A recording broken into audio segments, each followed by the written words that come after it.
In my reader response blog, the one that I posted for activity number 1 of this FSC, I mentioned how I was able to easily relate to the time traveler's feelings and experiences throughout the story. And I said that that's what made the story feel so real, because the time traveler didn't feel like a fictional character, he felt like a non-fictional character, because he was just that much of a relatable guy. And that was my argument for the blog. One thing that I didn't really do a good job of in that blog post, however, was actually give some examples of where I found the time traveler to be relatable. This made my blog seem incomplete or baseless even, because if my whole argument is that the time traveler is relatable, I should at least give some examples to back up my argument. This vlog that I'm doing right now will kind of be an attempt to tie everything back together, to create this loop, this complete picture, because I really feel like my reader response blog just wasn't enough. It just didn't have enough information. So that's why I decided, I'm going to make this blog dedicated towards fixing my blog post, towards adding on to my blog post, so that you get a complete idea of what I mean. That being said, if you didn't read my reader response blog already, I highly recommend that you go read that real quick and then come back and watch this video, because like I said, this video will basically be the completion of my blog. Basically, what I'm going to try to do is take you through the story in a chronological way and just give you a few examples of moments where I, or probably any other reader reading this story, was able to personally relate to the time traveler. Let's just get right into it. Chapter 1. The time traveler is sitting with a group of guests, and he's explaining to them his belief in a fourth dimension, time. As crazy enough as that might seem on its own, the time traveler then goes on to suggest that time travel is indeed possible. Now, at this point, the time traveler's guests were just completely in disbelief. None of them had any trust in the time traveler whatsoever. Like, this guy's crazy, right? He's saying, I can travel through time. He's crazy. But as the time traveler explains himself more and more, as he starts to present his argument to his guests, we start seeing a different behavior from his guests. The guests become more open to the idea of time travel after hearing the time traveler's argument. And this is something that I think we can all relate to. Every single one of us, even Miss Taylor, I think, can relate to this exact situation. I mean, I'm guessing that when Miss Taylor first decided that she doesn't want to be a lawyer, but instead actually wants to be an English teacher, when she decided on that and came out to her dad and told him, hey dad, I don't want to be a lawyer anymore, I want to be an English teacher, I bet you anything her dad was like, are you crazy? What are you even talking about? You don't want to be a lawyer, you want to be an English teacher?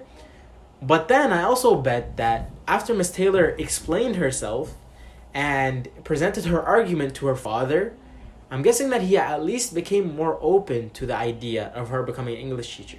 This is an example of a reader response that's not my reader response. That would be Miss Taylor's reader response if she's reading this story. But it goes to show that this is a situation that almost any person reading this has went through at some point in their life before, right? And I could give a lot of examples of my own life, but I just thought of the example of Miss Taylor and the lawyer English teacher thing. But you get what I mean. Next, Chapter 2. In Chapter 2, the time traveler begins telling the story about what happened to him when he traveled through time.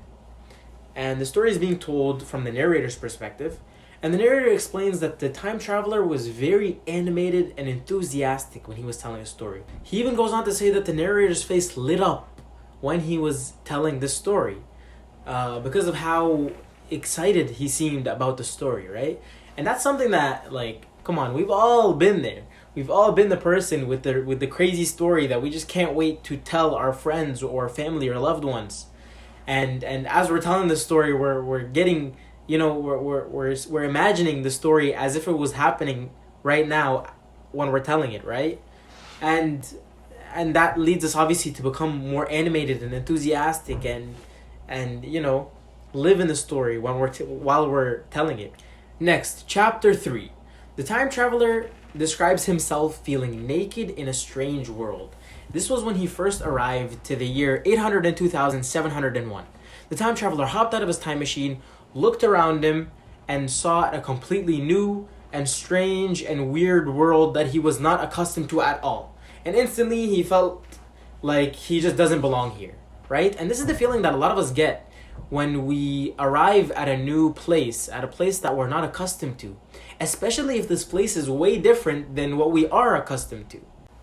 An example of this, a personal example of this actually, was when I first arrived here to Canada from Egypt, because almost 8 years ago I moved here from Egypt. And I remember when I first moved here and first started going to school, I just felt so out of place and so out of touch with the world here, because it was just so different from what I was used to back home, right? And I just wanted more than anything to go back home. I felt naked in a strange world, just like the time traveler. Chapter 4. The time traveler explains how his expectation of the people in the future was that they would be way more advanced in knowledge and in art and in everything else than he was. He expected that because he went so far into the future, the people would be way more advanced than his people of his time. And the time traveler was hit with the harsh reality that no, things weren't like that at all. In fact, these people were way less advanced than the time traveler was. Reading this part of the story made me think of, again, when I first moved to Canada from Egypt. I remember having the expectation that the people here would be, very sophisticated and well educated and well informed. But then quickly I found out that that's not the case at all. That the reality is that there are so many people that are just so not educated at all and not well informed at all. I mean, I would get literal adults like teachers at my school would come up to me and ask, "Hey, did you live in a pyramid in Egypt?" Or, "Hey, did you used to ride camels to school?" Or "Did you dress up as pharaohs during special events?" Like, come on. So when the time traveler describes his expectation versus reality, that's when I thought of. Next, chapter 5. The time traveler, after realizing that his time machine has went missing, goes crazy. He goes insane. Like he loses his mind. Literally loses his mind that night. And then the next morning, after sleeping and then waking up, the time traveler tells himself, "I must be calm and patient." The time traveler he speaks to his inner self and tells himself, "Hey, let's relax, let's think things through, and let's figure out how we're gonna solve this problem." We've all felt this kind of way at some point in our life. I mean, you could feel this way about getting bad grades, for example, getting in a car accident. Getting in a car accident and then thinking, "Oh my God, the car is destroyed. Oh my God, my dad's gonna kill me. Oh my God, I'm gonna have to pay so much money. Oh my God, my future is destroyed." Like, we've all been in a similar situation to this, I think we can all kind of think of something. After facing our catastrophe, however, after taking it all in, we reach a point where we're like, okay, listen, like, this problem, it's here. It's not going anywhere, and we need to solve it. Like, what are we going to do to solve this problem? Like, we all have the moment where our mind sort of clears a little bit, and we start thinking rationally again. Next, chapter 6. The time traveler realizes that the only way for him to recover his lost time machine is through a face-to-face confrontation with none other than the Morlocks. Yep, the crazy, scary underground creatures that live in this new world. The time traveler realizes this, but he is just simply terrified. Like, he is so scared, and I would be too, to be honest. These Morlocks are not the prettiest of creatures. But the time traveler realizes that he must confront them if he wants to get a lead on how to recover his time machine, right? And the time traveler says, and I quote, "If only I had a companion, it would have been different." The time traveler is scared of approaching them on his own because he knows he has nobody else. And come on, we all know how he must feel in this situation because you need a partner in crime. You need somebody with you when you're gonna go planning to do something crazy or difficult or challenging. Having a partner in crime, having somebody by your side, just knowing that you have this person with you to go along with you through the journey, that's just enough to give you the confidence that you need. And when you don't have that person and when you're all on your own, it's much harder to take that, to take a risky step like that. You know what I mean? Chapter 7. After the time traveler basically almost dies trying to escape from the Morlock hole, he realizes that he's not in the best of situations. I mean, things are looking pretty tough right now for the time traveler. He still doesn't have his time machine. He still has a long way to go before he gets it, and things are just looking rough on him. At the same time, the time traveler sort of lays back, looks up at the stars, and suddenly all the problems that he has are dwarfed. They seem smaller than they were before. Once he looks at the stars.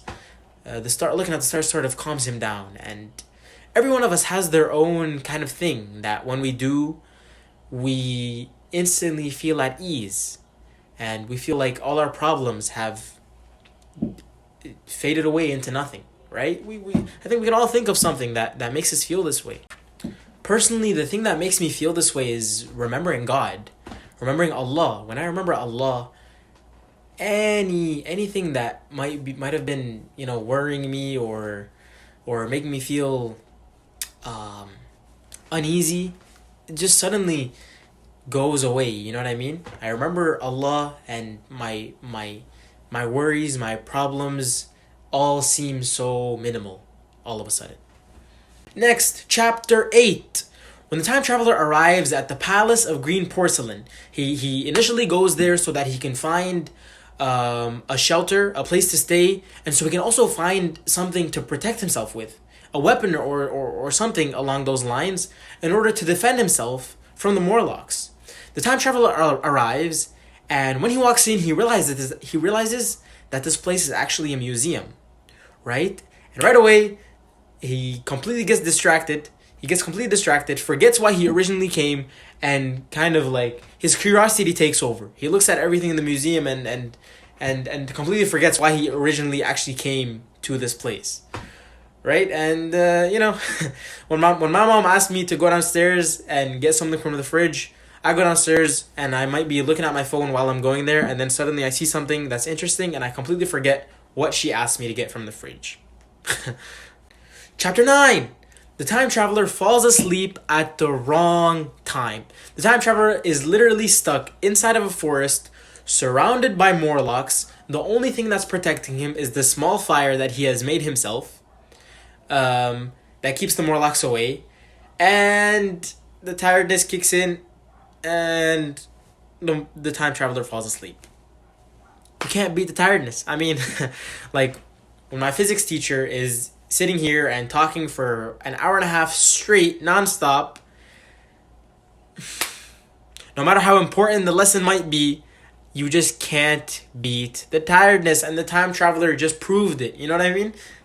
So I'm definitely able to relate to him falling asleep in a very important time where he should not be falling asleep.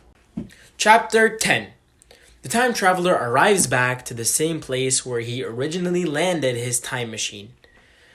And this was after a really long journey of, facing the Morlocks, almost dying twice, Weena actually dying, and so many other things that have occurred, and now he's finally coming back to his original starting point of this whole journey. And right away, what I thought of, and we all have this feeling, when we start a journey, go somewhere, and then finally come back to where we started. And for me, it was when I visited Egypt 5 years later. I moved here, and then 5 years later, I visited Egypt for 2 months. And I just remember the feeling, like right when I landed at the airport and I was in Egypt now, just the feeling of coming back to where I started, it's just special. And knowing what that feeling is like made it so that I was able to basically put myself in the time traveler's shoes at that exact moment and know how he must be feeling at the time, right? And there's two more chapters left of the story, but I think you understand my point. There by the way, there are also so many other instances throughout the story that I didn't mention of situations where I was able to relate to the time traveler. And hopefully now you understand what I mean. When I say that the story just felt so real, it was because of these situations that the story felt so real. Because of these situations that are so similar to situations that happen to us, me and you and anybody else on a day-to-day basis. You know what I mean?